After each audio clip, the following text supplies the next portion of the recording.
Nora Davis had always believed in the power of sacrifice. For as long as she could remember, her life had revolved around her only son, Jason, a boy she and her husband Harold had raised with nothing but hope, hard work, and the kind of love that quietly endures through hardship. Their small house at the edge of town was never much, but it was filled with laughter, the scent of homemade bread, and the promise of a brighter future. Harold worked at the auto shop, his hands stained with grease and his back perpetually aching. Nora took night shifts at the corner store, stocking shelves and counting pennies, her dreams for Jason growing with every sleepless night. They skipped meals, patched old clothes, and let the world pass them by, all so their son could have a chance at something better. When Jason was accepted into a prestigious university in New York City, it was as if every struggle had finally been rewarded. Nora and Harold scraped together enough money for tuition, rent, and a one-way bus ticket. They sent him off with tearful hugs and whispered prayers, never doubting that their sacrifices would one day be repaid with gratitude and love. But as the years passed, the calls became less frequent. Messages went unanswered. Nora tried to convince herself that Jason was simply busy, that he was building the life they had always wanted for him. She clung to hope, even as silence settled like dust in the corners of their empty home. Then came the day of Jason's graduation, a milestone Nora had dreamed of since the day he was born. She and Harold packed a bag with Jason's favorite snacks and boarded the bus to New York, hearts pounding with pride and anticipation. But as the city skyline appeared on the horizon, Nora's phone buzzed with a message that would change everything. "You really shouldn't come. Jason's afraid you'll embarrass him." The words hit harder than any hardship she had ever known. Still, Nora and Harold went to the ceremony, standing at the edge of the crowd, watching their son in his cap and gown, arm in arm with a beautiful young woman.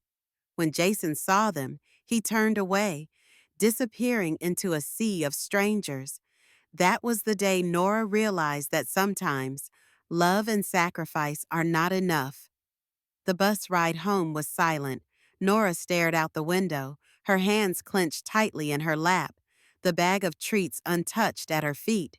Harold sat beside her, his jaw set, eyes fixed on the passing landscape. Neither spoke. There was nothing left to say. Back in their small kitchen, Nora unpacked the snacks, lining them up on the counter as if Jason might walk through the door at any moment. She tried to eat, but every bite tasted like sawdust. Harold busied himself with chores, his movements mechanical, as if scrubbing the floor could erase the memory of their son's rejection. Days turned into weeks. Jason's wedding came and went without an invitation. Nora watched the mailbox, hoping for a letter, a photograph, any sign that she was still part of her son's life, but nothing came. Then, one cold December evening, the phone rang. It was Joe, their neighbor. "Your son called," he said, voice gentle. "He needs you in the city. The baby's been born. Madison, his wife, she's struggling." Nora's heart leapt and sank all at once. She hadn't heard Jason's voice in months, but now, suddenly, she was needed. She packed a small suitcase, said goodbye to Harold, and boarded the bus to New York once again. The city was a world apart from the quiet streets of home. Nora stood outside Jason's apartment building, clutching her bag, steeling herself for whatever waited on the other side of the door. When Madison answered, she barely glanced at Nora before turning away, her voice flat. "The baby's in the bedroom. I'm hungry. There's food in the fridge." Nora stepped inside, the unfamiliar luxury of the apartment making her feel smaller than ever. She found Caleb, her grandson, crying in his crib. Madison hovered nearby, offering little help, her eyes shadowed with exhaustion and something colder resentment, perhaps, or simply indifference. Nora moved through the motions cooking, cleaning, caring for the baby. Madison complained about the food, about the noise, about everything and nothing. Jason came home late, offered polite smiles, but never met Nora's gaze for long. The apartment was filled with expensive things, but empty of warmth. One night, Caleb developed a fever. Nora was the only one who noticed. She rushed him to the hospital, cradling his tiny body, whispering prayers into the sterile air. Madison and Jason arrived hours later, more annoyed than worried. When the doctor said Caleb would be fine, Madison sighed in relief and left Nora to stay the night at the hospital. Alone in the dimly lit room, Nora watched her grandson sleep. She thought of Jason as a child, remembered his laughter, the way he used to run into her arms. She wondered where that little boy had gone and whether she would ever get him back. The next morning, Madison returned, sunglasses perched atop her head, a careless smile on her lips. "Sorry, I overslept," she said. As if nothing had happened, Nora said nothing. She gathered her things, held Caleb close, and wondered how much more she could give before there was nothing left. Nora's days in Jason and Madison's apartment blurred together in a haze of exhaustion and quiet humiliation. Each morning, she rose before dawn, making breakfast, cleaning, and tending to Caleb's every need. Madison rarely left her room before noon, and when she did, it was only to complain about the food, the noise, or the mess. Jason, always busy with work, drifted through the apartment like a polite stranger, careful to avoid any conversation that might stir up discomfort. Nora tried to remind herself that she was here for Caleb. The baby's soft gurgles and tiny hands reaching for her face were the only moments that felt real. But the rest of the time, she felt invisible and extra body in a home that wasn't hers. One afternoon, after a particularly sleepless night, Nora stood in the kitchen, scrubbing dishes. Madison walked in, her face twisted in annoyance. "Did you use the last of the almond milk?" she snapped. "I told you, I can't have regular milk. It makes me break out." Nora paused, her hands submerged in soapy water. "I'm sorry, Madison. I didn't see any almond milk left. I made oatmeal with water for breakfast." Madison rolled her eyes and stormed out, slamming the door behind her. Moments later, Jason appeared, shoulders tense. "Mom, can you try to be more considerate? Madison's really stressed out. She needs things a certain way." Nora bit back her frustration. "I'm doing my best. Jason, I just want to help." He sighed, rubbing his temples. "I know. Just try harder." "Okay." That night, as Nora rocked Caleb to sleep, she wondered how much longer she could keep doing this. She missed Harold, missed her own bed, missed the feeling of being respected and loved. Here, she was just a shadow, useful, but never truly seen. The next day brought the breaking point. It started with a simple request. Madison wanted chicken soup for lunch. Nora searched the fridge, but there was no chicken, only a few vegetables and some rice. She improvised, making a hearty vegetable soup and setting the table with care. When Madison emerged from her room, she took one look at the meal and recoiled. "What is this?" I said, "chicken soup. I can't eat this." "Are you trying to make me sick, Jason?" Arriving home just in time to witness the scene, frowned. "Mom, why didn't you just get what Madison wanted?" Nora's patience finally snapped. There was no chicken. "Jason, I did what I could with what you had." Madison pushed the bowl away, tears welling in her eyes. "You never listen. You just do whatever you want. I'm so tired of being ignored in my own house." Jason's face hardened. "Maybe you should go home for a while. Mom, Madison needs space." Nora stared at her son, the boy she had sacrificed everything for, and felt something inside her break. She stood, gathering her things, and walked quietly to her room. That night, She packed her suitcase, tears slipping down her cheeks.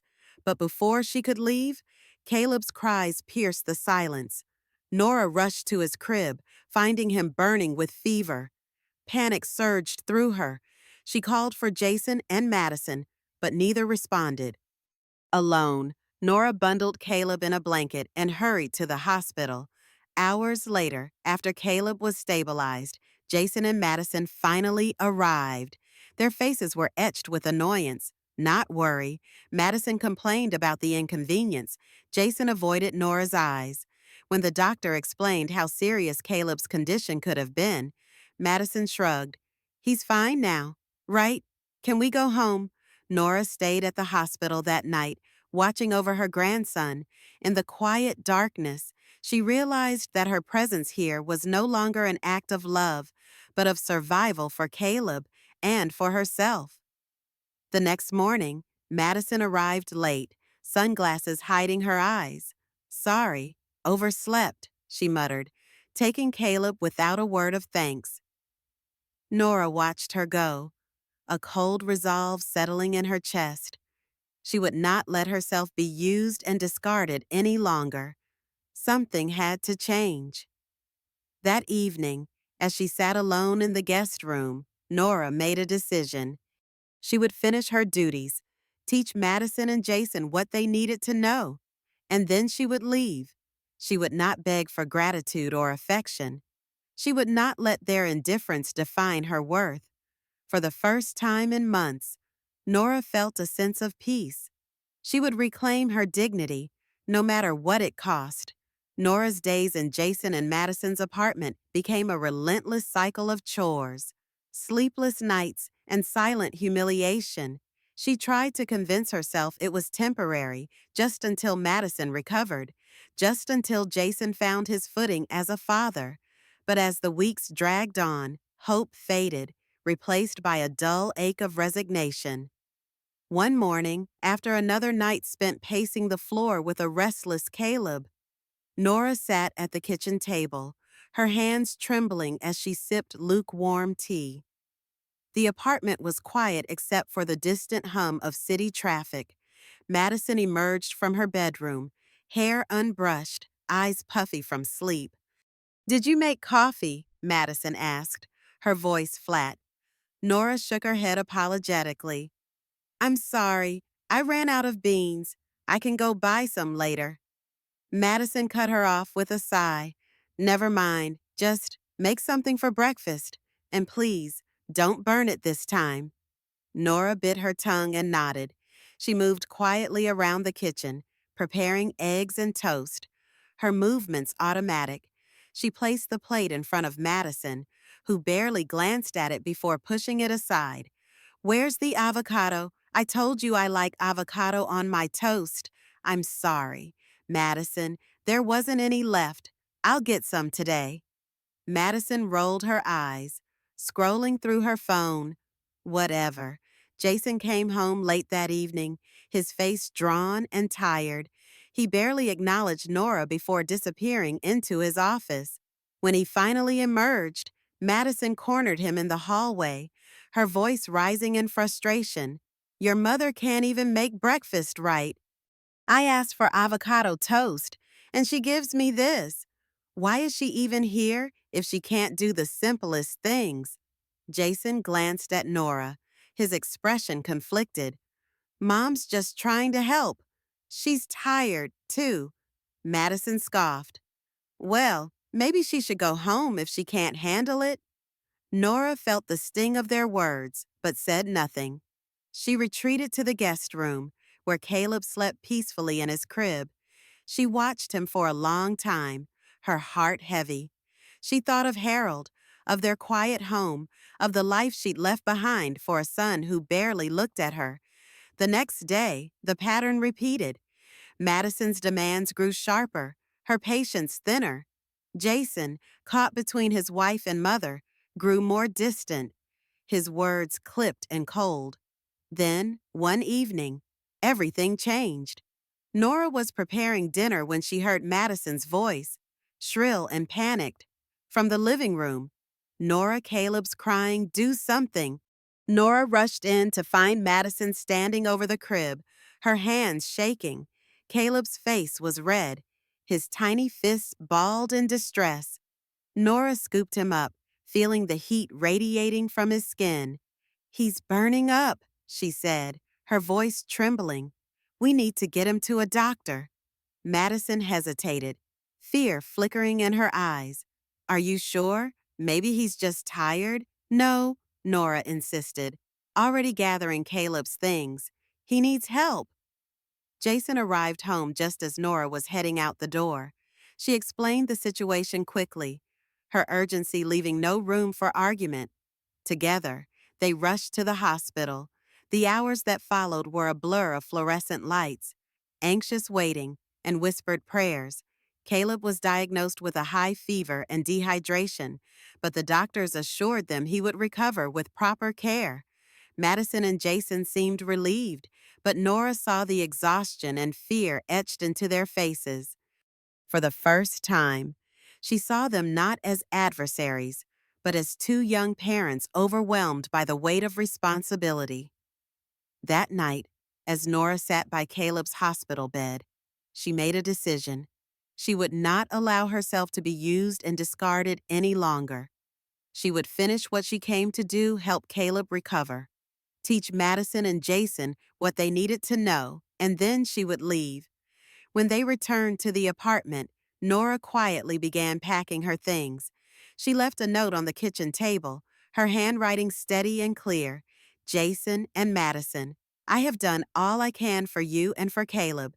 It's time for you to stand on your own, take care of each other, and of your son.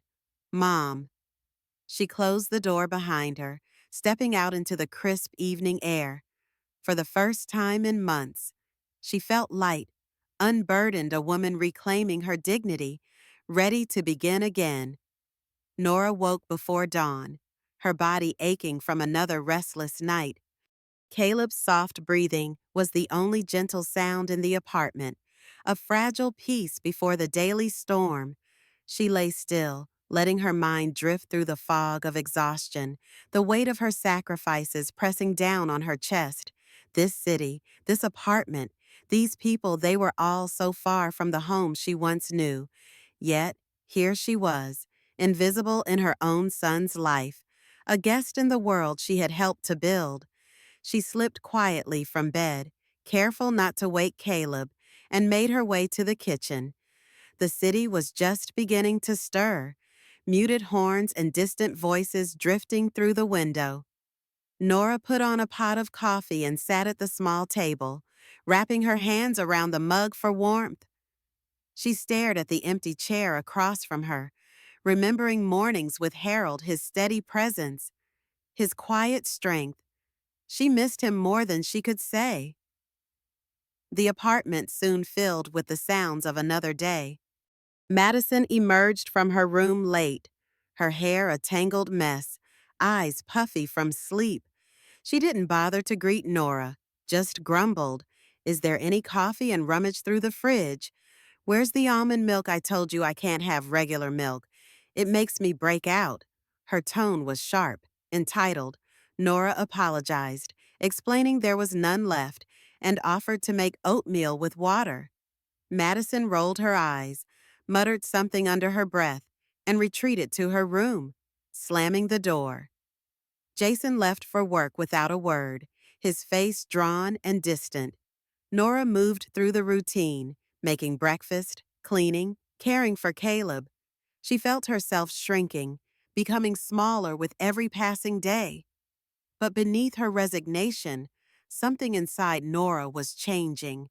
The endless demands, the lack of gratitude, the feeling of being used, these things had worn her down, but they had also hardened her resolve.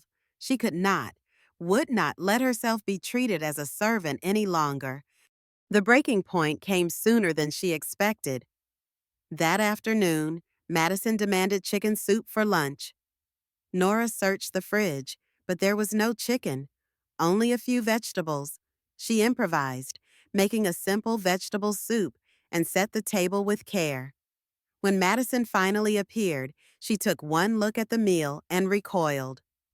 "What is this?" I said, "chicken soup. I can't eat this. Are you trying to make me sick?" Jason walked in just in time to hear the complaint. "Mom, why didn't you just get what Madison wanted?" he said, frustration in his voice. Nora's patience snapped. "There was no chicken. Jason, I did what I could with what you had." Madison pushed the bowl away, tears welling in her eyes. "You never listen. You just do whatever you want. I'm so tired of being ignored in my own house." Jason's face hardened. "Maybe you should go home for a while. Mom, Madison needs space." Nora stared at her son, feeling a cold emptiness settle in her chest. She stood, gathered her things, and walked quietly to her room. That night, she packed her suitcase, tears slipping down her cheeks.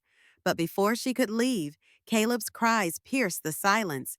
Nora rushed to his crib, finding him burning with fever. Panic surged through her. She called for Jason and Madison, but neither responded. Alone, Nora bundled Caleb in a blanket and hurried to the hospital. The hours that followed were a blur of fluorescent lights and anxious waiting. Caleb was diagnosed with a high fever and dehydration, but the doctors assured her he would recover. Madison and Jason arrived hours later, more annoyed than worried. Madison complained about the inconvenience. Jason avoided Nora's eyes. When the doctor explained how serious Caleb's condition could have been, Madison shrugged. "He's fine now." "Right. Can we go home?" Nora stayed at the hospital that night, watching over her grandson. In the quiet darkness, she realized that her presence here was no longer an act of love, but of survival for Caleb and for herself. The next morning, Madison arrived late, sunglasses perched atop her head, a careless smile on her lips. "Sorry, I overslept," she said, as if nothing had happened. Nora said nothing. She gathered her things, held Caleb close, and wondered how much more she could give before there was nothing left. Back at the apartment, the kitchen was still a disaster. Last night's dishes were stacked in the sink. The soup dried into black stains on the plates. Madison lounged on the couch, scrolling through her phone. Jason said he'll clean when he gets home. And anyway, Mom, this is our house. We live how we want. Nora looked at her, a quiet fury rising inside. She muttered under her breath, "Idiot." Madison exploded, flinging a fork at the floor. Nora picked it up and stabbed it into the coffee table. "If you don't want it, I'll take care of it. But don't throw things on the floor like a child." Caleb started crying again. Madison didn't budge. "Nora, go check if he pooped or something. I don't really know how to do this." Nora walked over and grabbed her wrist. "Then learn. Don't play helpless with me. When I was a new mom, I had no one. My parents were gone. Harold and I figured it out night after night, exhausted and alone. I didn't have the luxury of crying on a couch, waiting for someone else to take over." Madison yanked her hand back, pouting, then called Jason. "Your mom's bullying me. Come home." Jason returned, frustration boiling over. "Mom, why are you always coming down on Madison? She's young. Why can't you cut her some slack?" He pushed Nora, hard enough that she nearly fell.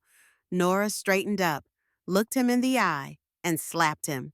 "I don't touch other people's daughters," she said coldly, "but I still have the right to teach my own son." That night, Nora sat in her room, Caleb sleeping beside her. She realized she could not stay here any longer. She had given everything, and it was not enough. The next morning, she wrote a letter, "Jason and Madison, we have done all we can for you and for Caleb. It's time for you to stand on your own, take care of each other, and of your son. We love you, but we cannot stay. Mom." She left the note on the table, packed her suitcase, and slipped out quietly with Harold. As they walked down the quiet street, Nora felt a strange sense of relief.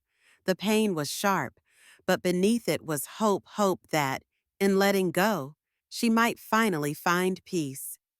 They boarded the bus home, city lights fading behind them. Nora leaned her head on Harold's shoulder and allowed herself, at last, to dream of new beginnings. The city faded behind them as the bus rumbled through the countryside, carrying Nora and Harold back to the place they once called home.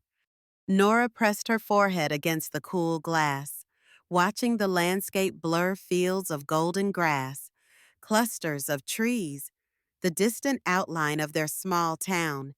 She felt hollowed out, as if she had left a piece of herself in Jason's apartment, in the sterile kitchen and cramped guest room, in the cries of her grandson and the cold indifference of Madison. Harold sat beside her, silent, his hands folded in his lap. Every so often, he would reach over and squeeze her fingers, a quiet reminder that she was not alone. Nora squeezed back, grateful for the comfort. They had survived so much together, years of hardship, endless sacrifices, the heartbreak of being cast aside by their only son. Now, they faced an uncertain future, but at least they faced it together. Their house felt smaller than she remembered, but also warmer, safer. The air was scented with old wood and the faint memory of baking bread. Nora unpacked her suitcase in silence, folding each shirt with care, as if the simple act of putting things in order might restore some sense of control. Harold busied himself in the garden, pulling weeds and turning the soil, his movements slow but steady. For days, Nora moved through the house like a ghost. She swept the floors, dusted the shelves, and sometimes caught herself listening for Caleb's cries or Madison's sharp voice. The quiet was both a relief and a sorrow. She missed the chaos, the sense of being needed even if it was only as a servant, a last resort. One afternoon, Harold found her sitting at the kitchen table, staring out the window. He placed a gentle hand on her shoulder. "We did what we could, Nora. It's time to let go." She nodded, blinking back tears. "I know, but it hurts, Harold. It hurts so much." He pulled her into an embrace, holding her tightly. "We still have each other. That's enough." Slowly, Nora began to reclaim her life. She baked bread, filling the house with the warm, yeasty scent of home. She planted flowers in the garden, their bright colors a balm for her weary heart. Harold fixed the leaky faucet, painted the porch, and started a small vegetable patch. They found comfort in routine, in the quiet companionship of shared meals and long walks through the fields. But the ache never fully left her. She thought of Jason often, of his laughter as a child, his bright eyes and boundless energy, the way he used to run into her arms after school. She wondered where that boy had gone, and whether he would ever find his way back. Then, one morning, the phone rang. Harold answered, his voice cautious. "Hello?" It was news from an old friend. Harold's army buddy had died suddenly, leaving behind an 8-year-old daughter named Lily. The girl's mother, already planning to remarry, wanted nothing to do with her. "She needs a home." "Nora," Harold said quietly, his eyes searching hers. "What do you think?" Nora didn't hesitate. "Bring her here." When Lily arrived, she was small and thin, her hair brittle and tangled. She stood on the porch clutching a worn backpack, her eyes wide and wary. Nora knelt down, offering a gentle smile. "Welcome home, Lily." The girl nodded, her lips trembling. "Thank you, Mama Nora. Thank you, Papa Harold." Nora's heart broke and healed all at once. She pulled Lily into her arms, holding her close. "You're safe here," she whispered. "You're family now." The first weeks were not easy. Lily was shy, uncertain, prone to sudden tears. She flinched at loud noises and struggled to sleep through the night.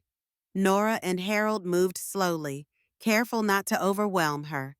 They bought her new clothes, a pair of sturdy shoes, and a soft blanket for her bed. They taught her to bake bread, to plant seeds in the garden, to ride a bike down the dusty lane. Gradually, Lily began to blossom. She brought laughter back into the house, filling it with drawings, stories, and the sweet sound of a child's voice at play.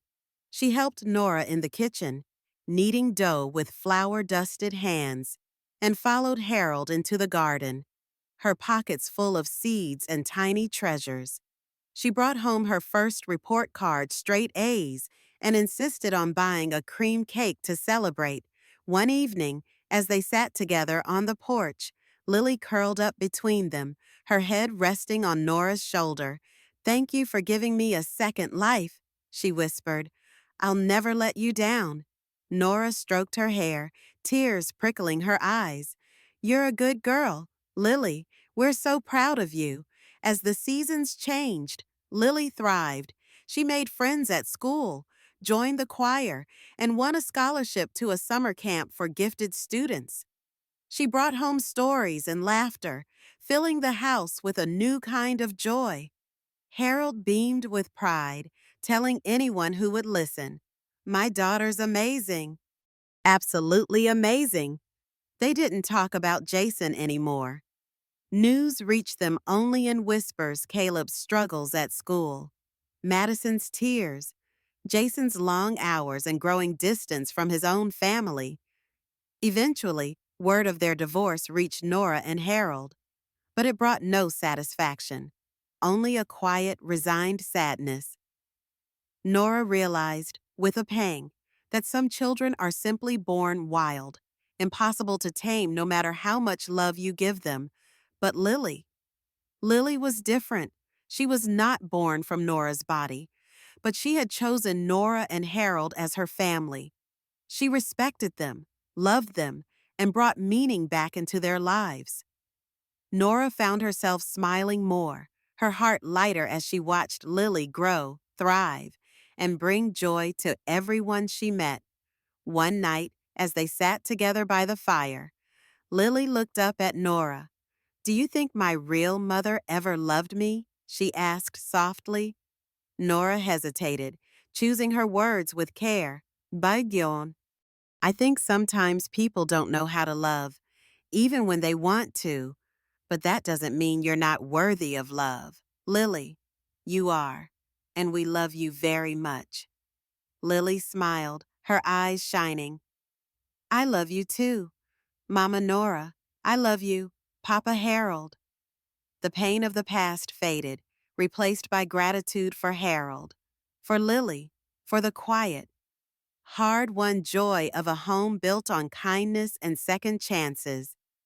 Nora realized that family was not just a matter of blood, but of love freely given and received. Some bonds break, but others unexpected, hard-won, and deeply cherished can heal the heart and give life new meaning.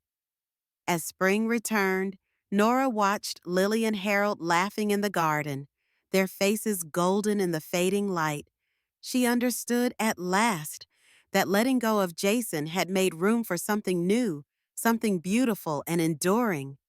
She had lost much, but she had gained even more: the wisdom to let go, the strength to forgive, and the joy of a family built not on obligation, but on choice and second chances. And as the stars blinked awake above their little house, Nora whispered a silent prayer of gratitude for the pain that had taught her compassion, for the love that had healed her heart, and for the future that still shimmered with hope. The seasons in the small town shifted gently, marking time in a way the city never could. For Nora and Harold, life with Lily became a quiet rhythm of hope and healing. The pain of being cast out by Jason and Madison lingered, but it softened in the presence of Lily's laughter, her small hands in the garden soil, her eager questions at the dinner table. Their days were filled with simple joys: the smell of fresh bread, the sight of Lily curled up with a book, the warmth of Harold's hand in Nora's as they watched the sunset over their modest yard. But the past, as Nora learned, rarely stays buried. One gray afternoon, as Nora was kneading dough, the phone rang. The voice on the other end was thin and unfamiliar, at first strained. hesitant. It was Jason. "Mom," he said, his voice cracking. I I need help." Nora's heart clenched. She had imagined this call 1,000 times, sometimes with anger, sometimes with longing, but always with a deep ache. She listened as Jason explained Madison had left him. Caleb was struggling in school, and Jason himself was drowning in regret and exhaustion. "I know I don't deserve anything from you," he whispered, "but I don't know what else to do." Nora closed her eyes, letting the silence settle. She remembered the years of sacrifice, the sting of betrayal, the emptiness of being erased from her son's life. She also remembered the lessons that pain had taught her, that forgiveness was not weakness, that love could survive even when trust was broken, and that letting go did not mean giving up hope.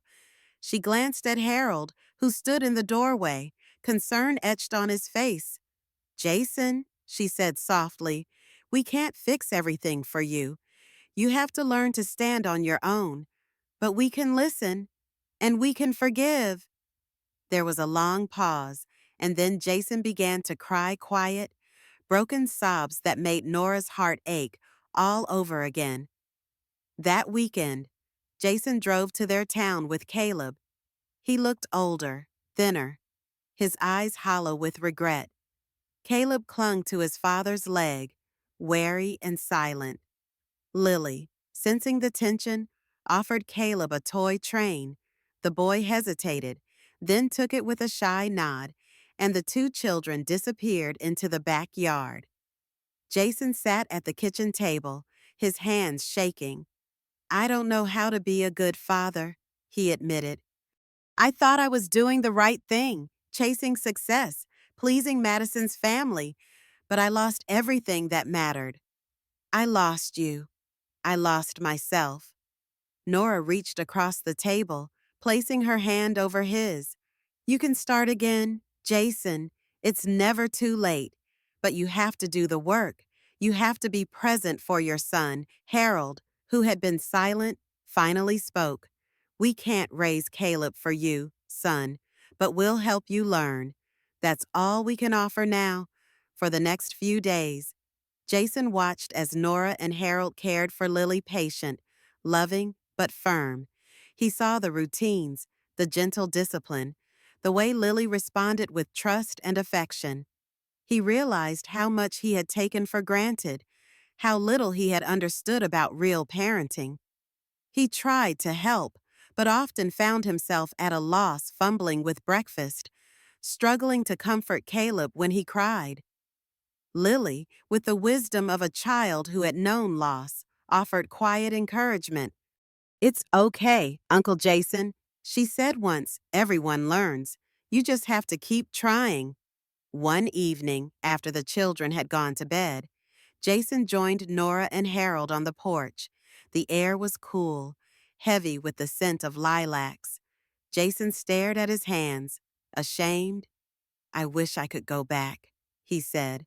"I wish I could undo all the hurt." Nora shook her head gently. "We can't change the past, Jason, but we can choose what we do next. Forgiveness is a gift, for you and for us, but you have to forgive yourself, too." Jason nodded, tears glistening in his eyes. "Thank you, Mom. Thank you, Dad. I don't deserve it, but I'll try to do better. For Caleb, for myself." When Jason and Caleb left, there were no promises, no grand gestures, just a quiet understanding that healing would take time. Nora and Harold had let go of their anger, choosing compassion and hope instead. They knew the road ahead would not be easy for Jason, but they believed in the power of second chances. As autumn deepened, Nora reflected on all they had lost and all they had gained. Family, she realized, was not defined by blood or obligation, but by the willingness to forgive, to let go, and to begin again. In loving Lily, in forgiving Jason, she and Harold had finally found peace. At night, when the house was quiet, Nora would sometimes find herself standing at the window, watching the stars. She thought of the years spent longing for a different ending, the pain of letting go, and the quiet, unexpected joy of starting over. She knew now that every family has its scars, its regrets, its moments of heartbreak. But she also knew that love real, enduring love could survive even the deepest wounds. And as she watched Lily and Harold laugh together in the garden, their faces golden in the fading light, Nora whispered a silent prayer of gratitude for second chances, for the love that remained, and for the gentle, healing power of forgiveness. Spring sunlight spilled across the kitchen floor as Nora kneaded dough, the familiar, soothing rhythm grounding her in the present. The house was quiet except for the faint laughter of Lily and Harold drifting in from the garden, where they were planting new bulbs. It was a peace Nora had not known in years, a peace hard won, built on letting go of old wounds and embracing the unexpected joys of a new family. She thought back to the years when her life had revolved around Jason the sacrifices, the sleepless nights, the hope that her devotion would one day be rewarded.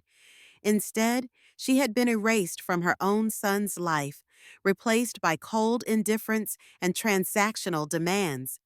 The pain had been sharp, almost unbearable, but time and Lily's gentle presence had softened it, transforming sorrow into something quieter, more reflective. Lily had become the heart of their home. She was not born of Nora's body, but she had chosen Nora and Harold with a gratitude and warmth that filled every empty corner. Her laughter echoed through the house, her drawings covered the fridge, and her stories at dinner made even the darkest days seem lighter.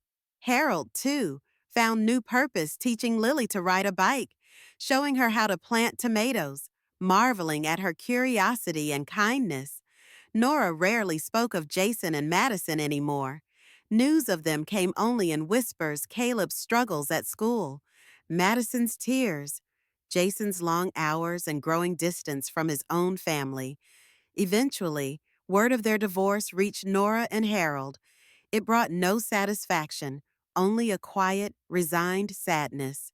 Nora realized, with a pang, that some children are simply born wild, impossible to tame no matter how much love you give them. One afternoon, as Nora tended her garden, Lily came running with a letter. "Mama Nora, it's from Jason," she said softly. Nora took the envelope, her hand steady. She read Jason's apology, his regrets, his longing for forgiveness, his struggles as a single father.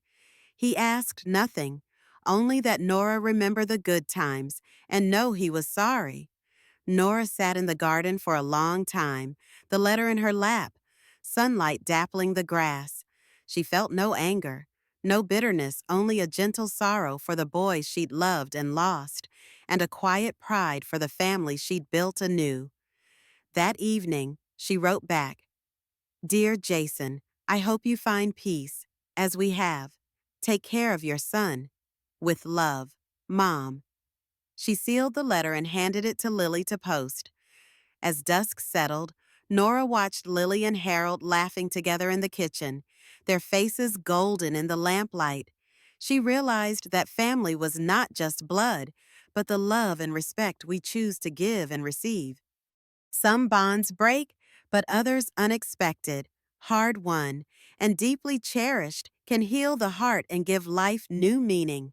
Lily thrived. She studied hard, made friends, and grew into a confident young woman. When her university acceptance letter arrived, the whole house erupted in celebration. Harold wept openly, hugging Lily and Nora close, repeating, "My daughter's amazing, absolutely amazing." For the first time in years, Nora felt truly at peace, her heart full in a way she'd thought she'd lost forever. They celebrated Lily's milestones: her first scholarship, her first job, her first apartment. Each time she returned home for holidays, she brought laughter and warmth, filling the house with stories and dreams.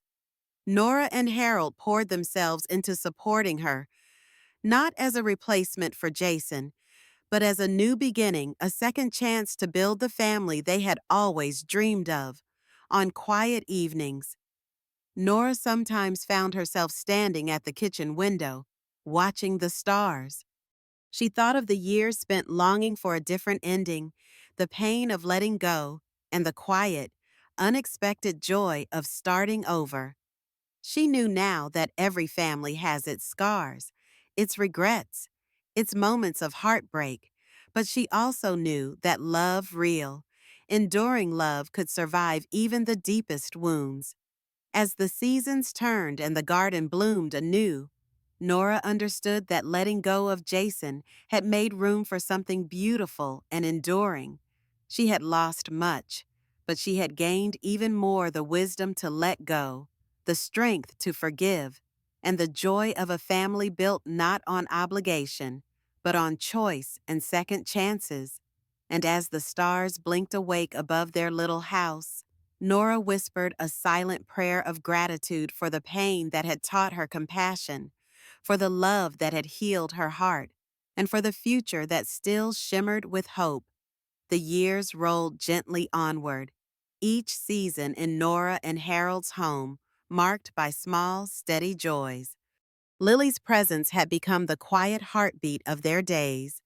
She grew from a shy, uncertain child into a young woman full of life and promise, her laughter and kindness weaving a new foundation for the family. Nora, who once thought her heart would never fully mend, found herself smiling more easily, her spirit lighter with each passing day. Lily's milestones became family celebrations: her first school play, her top grades, her scholarship letter. Each was met with Harold's proud tears, and Nora's careful, loving preparations: a favorite meal, a handmade card, a quiet word of encouragement. When Lily left for university, the house felt larger and quieter, but it was a peaceful quiet, filled with hope rather than loss. She called home often, sharing stories of new friends, new dreams, and always ending with, "I miss you. Mama Nora, I love you. Papa Harold." Nora and Harold settled into a gentle rhythm. Mornings began with coffee on the porch, evenings with a walk through the garden, hands clasped, hearts steady. They welcomed neighbors for tea, helped at the local food pantry, and found new meaning in simple acts of kindness. Their home, once shadowed by disappointment, now radiated warmth, a place of welcome for anyone in need. Occasionally, news of Jason and Madison reached them. The stories were always the same: Caleb's struggles at school, Madison's absence, Jason's exhaustion and loneliness. The divorce, when it finally came, was almost a relief to hear. Nora felt no triumph, only a quiet, resigned sorrow. She had learned, painfully, that some wounds were not hers to heal, and some people would always remain out of reach, no matter how much love she offered. One spring afternoon, as Nora tended the roses, the mailman delivered a letter with Jason's handwriting. She hesitated before opening it, her hand steady but her heart uncertain. Jason's words were simple: an apology, a confession of regret, a plea for forgiveness not for what he had done, but for what he had failed to be. He wrote of Caleb, of his own shortcomings as a father, of the emptiness that followed him through each day. Nora read the letter twice, then sat quietly in the garden, letting the sun warm her face. She felt no anger, only a gentle ache for the boys she had loved and lost. That evening, she wrote back, "Dear Jason, I hope you find peace, as we have. Take care of your son. With love, Mom." She sealed the envelope and gave it to Harold to mail. They did not speak of it again. The past, she realized, would always be a part of her, but it no longer defined her days. Lily's visits home became the highlight of their year. She brought friends, stories, and laughter, filling the house with life. She helped Nora in the kitchen, walked with Harold through the garden, and sat late into the night talking about the future. Nora and Harold poured themselves into supporting her, not as a replacement for Jason, but as a testament to the family they had chosen and built together. One evening, as they sat together on the porch, Lily resting her head on Nora's shoulder, she whispered, "I'm lucky to have you." Nora smiled, her heart full. "We're lucky to have each other," she replied. As dusk settled over the garden, Nora understood that her life had come full circle. She had lost much, but she had gained even more: the wisdom to let go, the courage to forgive, and the joy of a family created not by blood, but by love and choice. The pain of the past had become the soil from which new hope grew strong, resilient, and beautiful in its own quiet way. And as the stars blinked awake above their little house, Nora whispered a silent prayer of gratitude for second chances, for the love that remained, and for the future that shimmered, always, with hope. Spring sunlight filtered through the curtains as Nora stood in her kitchen, hands dusted with flour, listening to the distant laughter of Lily and Harold in the garden. The house was filled with the gentle rhythm of ordinary days: coffee on the porch, the soft hum of radio music, the scent of fresh bread cooling on the counter. Yet beneath the surface, calm. Nora felt the quiet pulse of a journey finally coming to rest. She thought of the years that had passed, the sacrifices, the heartbreak, and the letting go that had once seemed impossible. There had been a time when her world revolved entirely around Jason. Every hope, every sleepless night, every hard-earned dollar spent for his future. She had believed, with the stubborn faith of a mother, that love and sacrifice would be enough to bind her family together. But life had taught her otherwise.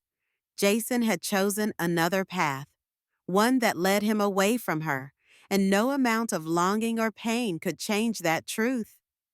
The ache of that loss had once threatened to consume her. She remembered the sting of being erased from her son's life, the humiliation of being called upon only when needed, and the coldness of a home that was never truly hers. But time, and the unexpected gift of Lily, had softened those wounds. Lily's gratitude, her gentle affection, and her determination to build a new life had become the balm that healed Nora's heart. Lily's milestones became Nora and Harold's new joys: her first scholarship, her acceptance to university, her laughter echoing through the house on every holiday visit. With Lily, Nora found that family could be chosen, that love could grow in the most unexpected soil, and that letting go of the past could make room for something beautiful and enduring. Occasionally, news of Jason and Madison reached them: Caleb's struggles, Jason's exhaustion, the finality of their divorce. There was no triumph in these stories, only a quiet, resigned sorrow. Nora had learned that not all wounds could be healed, and not every child could be saved, no matter how deep a parent's love. She wrote to Jason one last time, wishing him peace and urging him to care for his own son. Then let the past rest. Now, as dusk settled over the garden, Lily came in from outside, cheeks flushed with happiness. She hugged Nora tightly, whispering, "I'm so grateful for you." "Mama Nora." Harold joined them, his arm around both, and together they watched the sky fade from gold to violet. Nora realized, in that moment, that her life had come full circle.